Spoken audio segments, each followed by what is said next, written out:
Hello everyone, welcome to the smart IAS foundation. आज हम discuss करेंगे 23 जुलाई 2024 के करंट अफेयर्स।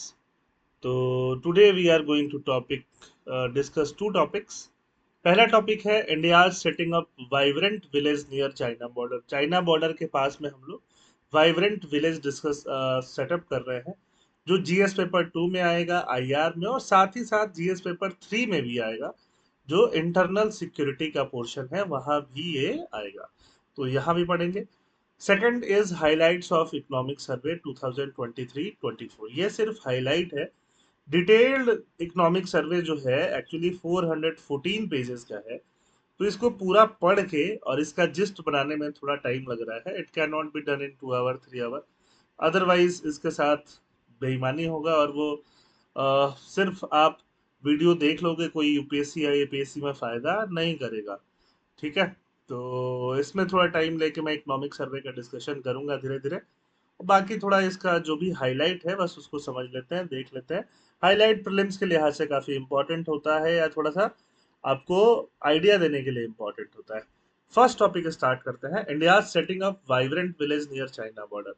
इंडिया जो है चाइना बॉर्डर के पास में अरुणाचल वाले एरिया में खासकर वाइब्रेंट विलेज डेवलप कर रहा है। क्यों कर रहा है इसको समझता है। In response to China's establishment in Xiaokang village. अब ये प्रीलिम्स में पूछा जा सकता है, जियाकोंग विलेज किधर है। Along the international border, the government of India has initiated the creation of vibrant village जिसमें सारा बेसिक फैसिलिटीज हो। अब देखो, मैं इस पूरे मामले को समराइज कर देता हूँ। जब हम इंडिया की बात करते हैं ना, इंडिया के ऐसे हम लोग मैप बनाते हैं, और मैप में जब हम कंट्रीज दिखाते हैं, इंडियाज वाली सारी कंट्री, ठीक है, कंट्रीज के अलावा यहाँ पे इंडिया और चाइना हम दिखाते हैं। यहाँ पे आपका हो गया अरुणाचल प्रदेश। अरुणाचल अरुणाचल बॉर्डर के आसपास में यहाँ पे जाइकोंग के आसपास विलेज बना रहा है कौन? चाइना। और इंडिया में ये अरुणाचल में जो भी विलेजेस हैं वहाँ बेसिक फैसिलिटीज नहीं है। बेसिक फैसिलिटीज नहीं होने की वजह से लोग जो बॉर्डर एरियाज है, हिली टेरेन है, वो छोड़ के प्लेन्स में रहने के लिए आ जाते हैं। अब जब वो लोग प्लेन्स में रहने के लिए आ जाएंगे तो वो जगह खाली हो जाएगा। खाली हो जाएगा तो चाइनीज आर्मी को जगह मिल जाएगा, टाइम मिल जाएगा कि वहां घुस सके, है ना, अपना एक कब्जा बता सके। ऐसा करने के लिए उसको जगह मिल जाएगा। तो हमारे लोग जो है, हमारा पॉपुलेशन जो है, वो जहाँ रहता है वहाँ अच्छे से रह सके। अच्छे से रह सके इसके लिए चाहिए कि वहाँ पे बेसिक एमिनिटीज हो, और इसी को बोला जा रहा है वाइब्रेंट विलेज। अब लोग वहाँ अच्छे से रहेंगे तो हमारा जो अधिकार है अरुणाचल पे वो हमेशा बना रहेगा कि ये हमारा ही हिस्सा है, क्योंकि चाइना भी बोलता है कि अरुणाचल जो है वो उसका हिस्सा है ना। एटलीस्ट चाइना क्या करता है, क्लेम करता है इस बात को लेके। तो चाइना का क्लेम हमेशा गलत होता रहेगा, क्योंकि वहां पे रहने वाले लोग जो है वो इंडियन रहेंगे और इंडिया के फेवर में रहेंगे, तो उसका क्लेम हमेशा गलत होता जाएगा। तो ये हो गई पूरे पूरे टॉपिक वाली बात। अब मैं इसके डिटेल में चला जाता हूँ। जाइकोंग विलेज कहाँ है? China has started setting up Xiaokang village along the border with India. Occupation: these villages are reportedly occupied by Chinese army personnel and common villagers. जो चाइना विलेज डेवलप कर रहा है वहां पे चाइनीज आर्मी पर्सनल भी रह रहे हैं। यहाँ पे तिब्बतियंस का इन्वॉल्वमेंट किया जा रहा है। China has brought Tibetans to inhabit this newly established village as observed by Lieutenant General Rana Pratap Kalita, former GOC in C of the Eastern Command of the Indian Army। उनके हिसाब से यहाँ पे तिब्बतियंस को भी रहने के लिए ला रहा है, क्योंकि अरुणाचल में जो लोग रहते हैं और तिब्बतियंस, थोड़ा बहुत ज्यादा ही सिमिलरिटी उनका कल्चर वगैरह के हिसाब से भी रहता है। इंडियाज काउंटर मेजर, हमने काउंटर मेजर क्या लिया? Vibrant village. वाइब्रेंट विलेज में सारे फैसिलिटीज हो, हेल्थ केयर हो, एजुकेशन हो, टूरिज्म हो, लाइवलीहुड हो, टूरिज्म भी हो, है ना। पॉपुलेशन रिटेंशन वहाँ बहुत जरूरी है, पॉपुलेशन रिटेन नहीं हो पा रहा है। एक इनहेंस बॉर्डर क्लेम्स, इससे हमारा बॉर्डर पे जो क्लेम है वो और ज्यादा इनहेंस रहेगा। फुल्ली ऑक्युपाइड विलेज री enforce India's territorial claim and prevent any advantageous position for China. Local support for army. Inhabitants, being natives, are familiar with terrain and can assist the Indian army by providing critical information about Chinese movement. Chinese movement के about critical information दे सकते हैं।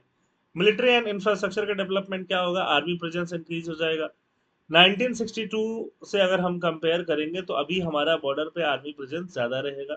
और कभी भी weapons जो है, the troops are equipped with modern weapons capable of operating in high altitude. जो हमारे पास अभी ट्रूप्स हैं इंडिया के पास, वो हाई एल्टीट्यूड में वॉर करने के लिए कैपेबल्स हैं, वेपन्स हैं हमारे पास। तो जैसे इंडिया चाइना के बीच में हमेशा एक बॉर्डर पर टेंशन बना रहता है, तो उससे निपटने के लिए हम रेडी रहें। रेडी रहेंगे तो वॉर नहीं होगा, ऐसा सरदार पटेल ने भी कहा था। अगर चाइना से हमें वॉर प्रिवेंट करना है तो we have to be ready. Ready रहेंगे तो हम वॉर को अवॉइड कर सकते हैं। इंफ्रास्ट्रक्चरल इन्हेंसमेंट, सेला टनल जानते हो ना? ठीक है। सेला एक तो पास है, पास कहाँ से कहाँ तक है, वेस्ट कामेंग डिस्ट्रिक्ट से लेकर के तवांग जाता है। अब जो पास है वो वेदर वगैरह से बहुत ज़्यादा ब्लॉक रहता है, इफेक्टेड रहता है। तो हमने वहाँ पे क्या बना दिया है, टनल बना दिया है, जिससे बॉर्डर से कनेक्टिविटी हमारा और ज़्यादा पहले से इम्प्रूव हो जाए। ऑल वेदर रोड्स बना दिए। Roads are being constructed to connect all valley in the region, ensuring consistent accessibility. Rail का कनेक्टिविटी भी और बढ़ाने की कोशिश की जा रही है, एयर कनेक्टिविटी भी और बढ़ाने की कोशिश की जा रही है, हेलीपैड्स वगैरह और बढ़ाने की कोशिश की जा रही है। कंक्लूजन क्या निकलेगा? India's establishment of vibrant village along the border is a strategic move to counter China's action and ensure a strong, well-supported presence in the border areas. Border areas में एक strong support रहे। This initiative not only strengthens India's territorial claim but also enhances the living condition and economic opportunities for local population. Local population के लिए living condition, economic opportunities को भी बढ़ाएंगे, thereby fostering a robust front against any external threat. तो GS paper 3 में भी अगर आप इसको यूज कर सकते हो इंटरनल सिक्योरिटी वाले पेपर में। अब हम second topic of the day की तरफ चलते हैं। सेकंड टॉपिक किसकी बात करता है? हाइलाइट्स ऑफ इकोनॉमिक सर्वे की बात करता है। तो ये सिर्फ हम पॉइंट बाई पॉइंट पढ़ेंगे, या इसको हमने आसाम ट्रिब्यून से लिया है। दोस्त पॉइंट बाई पॉइंट हम इसको समझने की कोशिश करते हैं। ओवरऑल इकोनॉमिक सर्वे जो मोर देन 400 पेजेस का है, उसको हम धीरे धीरे एनालाइज करेंगे और पूरा प्रीलिम्स और मेन से कनेक्ट करके एनालाइज करेंगे। तो स्टार्ट करते हैं। क्या था इसमें? Economic survey 2023-24। पहले ये 23-24 है, मतलब 23 और 24 जो है फाइनेंशियल ईयर कैसा गुजरा है इंडिया का, उसके बारे में बताएगा। ठीक है। उसके अलावा आगे जो फाइनेंशियल ईयर चल रहा है या आने वाला है, उसमें इंडिया को क्या करना चाहिए, इंडियन गवर्नमेंट को क्या करना चाहिए, फाइनेंस मिनिस्ट्री को क्या करना चाहिए, उसके बारे में बताएगा। इसको प्रेजेंट किसने किया, टेबल टेबल किसने किया? फाइनेंस मिनिस्टर निर्मला सीतारमन जी ने।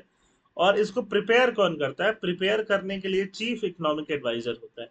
चीफ इकोनॉमिक एडवाइजर जो अभी हैं, वी अनंत नागेश्वरन, और उनकी टीम ने इसको मिलके बनाया है। अब इसमें जो भी हाइलाइट्स हैं, बस हाइलाइट समझ लेते हैं। इकोनॉमिक ग्रोथ के लिए क्या प्रोजेक्शन दिया है? ग्रोथ फोरकास्ट फाइनेंशियल ईयर 25 के लिए ग्रोथ फोरकास्ट बताया 6.7 से 7% रहेगा। फाइनेंशियल 24 के लिए कितना रहेगा? 8.2% रहेगा। मतलब जो ईयर ऑनगोइंग था उसके लिए 8.2, और जो आने वाला ईयर है उसके लिए सिर्फ 6.5 से 7। अब इसका सिग्निफिकेंस क्या है? Unprecedented third popular mandate of the Modi government signals political and policy continuity.